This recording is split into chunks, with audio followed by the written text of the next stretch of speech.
Армысыз, есім Руслан Меделбек. Бүгінгі видеомда мен сіздерге Кореяға қалай баруға болады, Кореяға бару үшін қандай құжаттар толтыру керек, Кореяда жұмыс істеу мүмкіндіктері қандай деген сауалдарға жауап беремін. Алдымен менің YouTube каналыма жазылып алыңыз. YouTube'ымда ақш-қа виза алу, Европа, яғни Шенген аймағына виза алу туралы видеоларым бар. Сондай-ақ өзім барып қайтқан елдерден түсірген travel блогтарымды осы YouTube каналымнан таба аласыз. Сондықтан менің YouTube каналыма жазылып отырыңыз.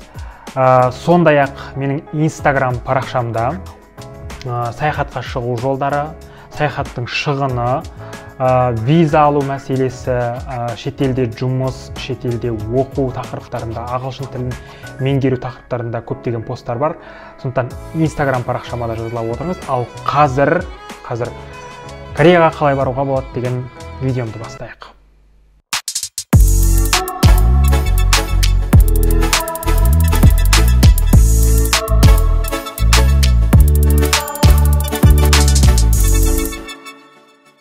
2022 жылдың 1 сәуірінен бастап Корея шетелдіктерге шекарасын ашты. Пандемияға байланысты бұл ел 2 жылдан аса уақыт шетелдіктерді кіргізбеген еді.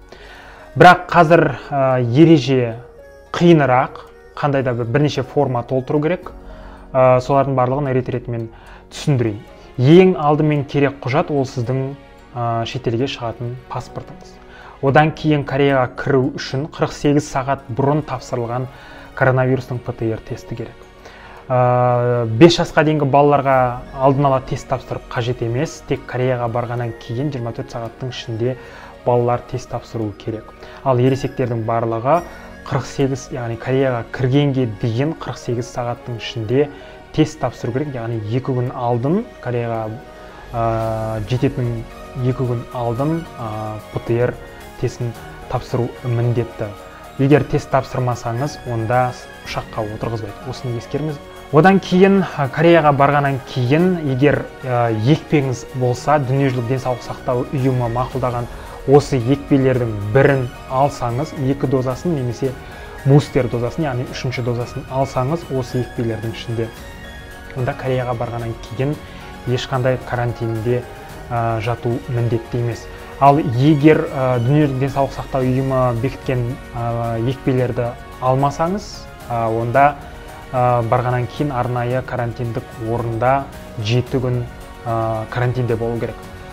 Қазірше дүниежүзілік денсаулық сақтау ұйымы Ресейдің Спутник V және Қазақстандық Казвак екпелерін әлі мақұлдаған жоқ. Егер Спутник және Казвак алсаңыз, онда Кореяға барғаннан кейін 7 күн карантинде болу керек. Ал Қытай екпелерінің бірін алсаңыз, онда карантин қажет емес, өйткені қытайлық екпелердің көбі дүниежүзілік денсаулық сақтау ұйымында мақұлданған.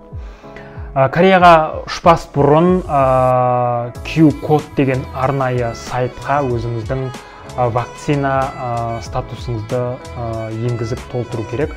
Ол сайт мынау осы экранда көрсетілген сайтқа кіресіз. Екпе алғаныңыз немесе алмағаныңыз туралы бүкіл деректерді осы сайтқа енгізу керек. Сайт ағылшын тілінде. Аты жөніңізді, баратын күніңізді, құжатыңыздың нөмірін және екпе алған алмағаныңыз туралы деректерді осы Q-код сайтына енгізіп арнайы QR-код алуыңыз керек. QR-кодты жаңағы әуежайға барып, ұшақтың отыру талонын алып жатқан кезде көрсетуіңіз керек. Яғни ПТР тест және осы QR-кодты көрсету керек.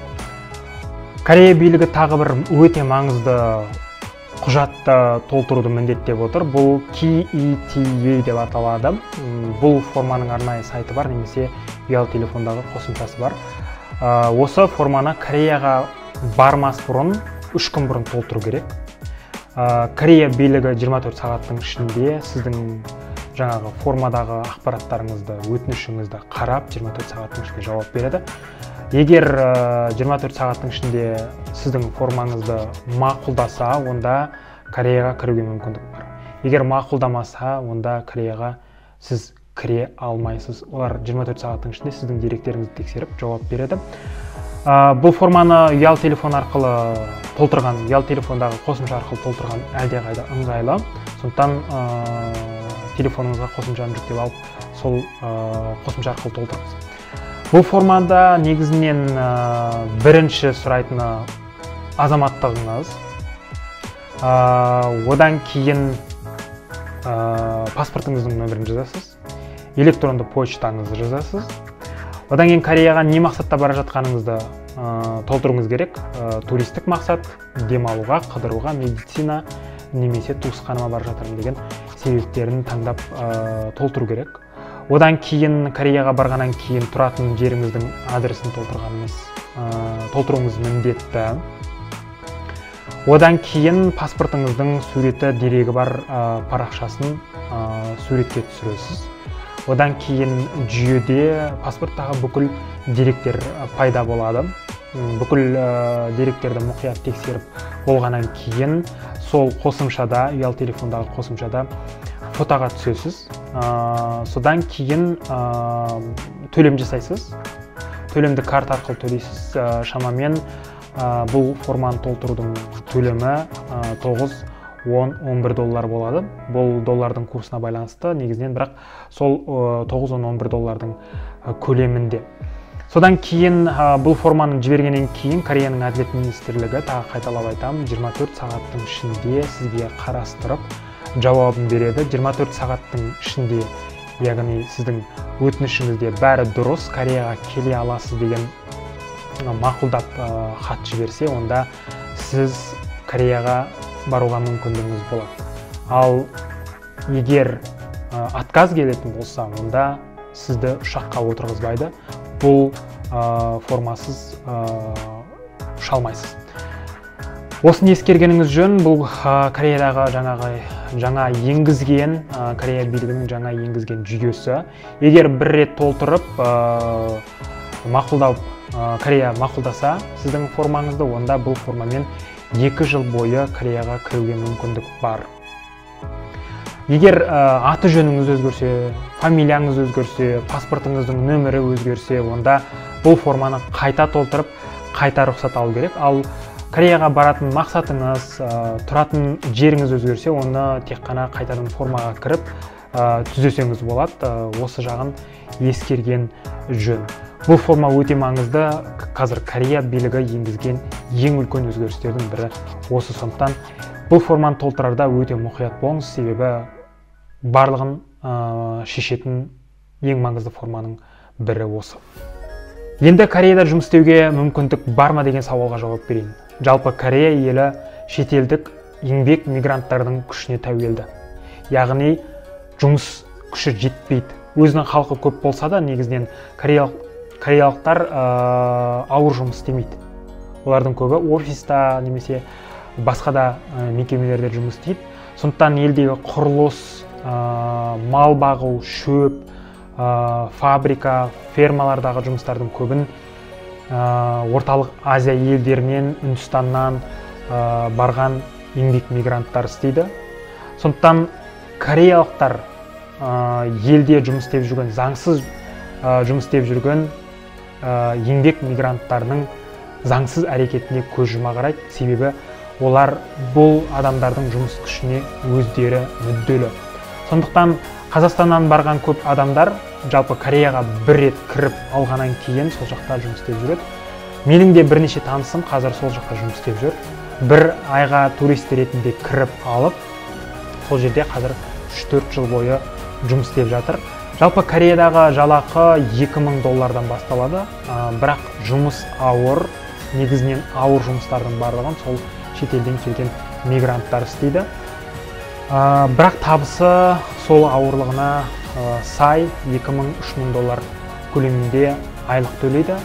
Табысыңыз жасаған жұмысыңызға да байланысты, егер көп сағат жұмыс істесеңіз, онда табысыңыз да жоғары болмақ. Одан кейін бұл елде енді ұсталып қалып, депортация жасалып жатқан қазақстандықтар аз. Егер өзіңіз қандай да бір үлкен заң бұзбасаңыз, бұл елде полиция немесе басқа да еңбек инспекциясы сізді көшеде тоқтатып, құжатыңызды тексеріп, ондай әрекеттер жасамайды. Бастысы өзіңіз кіріп алғаннан кейін, егер жұмыс істеуге барсаңыз, ол жаққа кіріп алғаннан кейін, сол жақтағы жүрген қазақстандықтардың сөзінше жалпы заң бұзбау керек.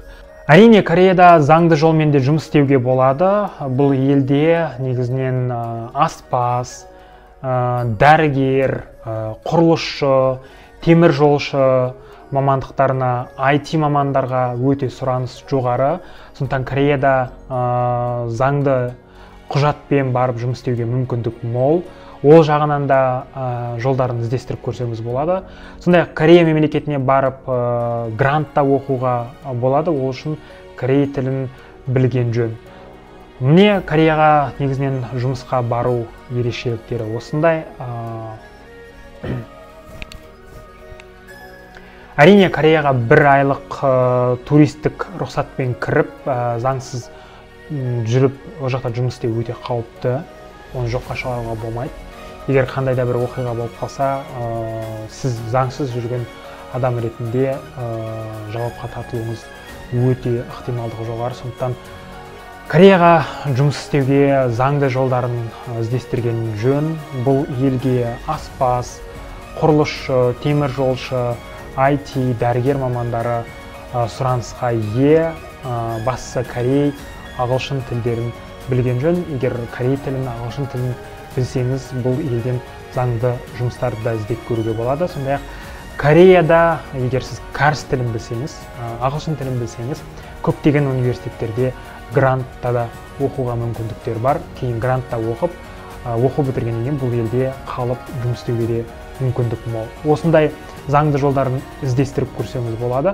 Міне Кореяға қалай баруға болады деген видеом осы. Егер Кореяға барып жатсаңыз, саяхатыңыз, жоспарыңыз барлығы сәтімен болсын. Сау болыңыз.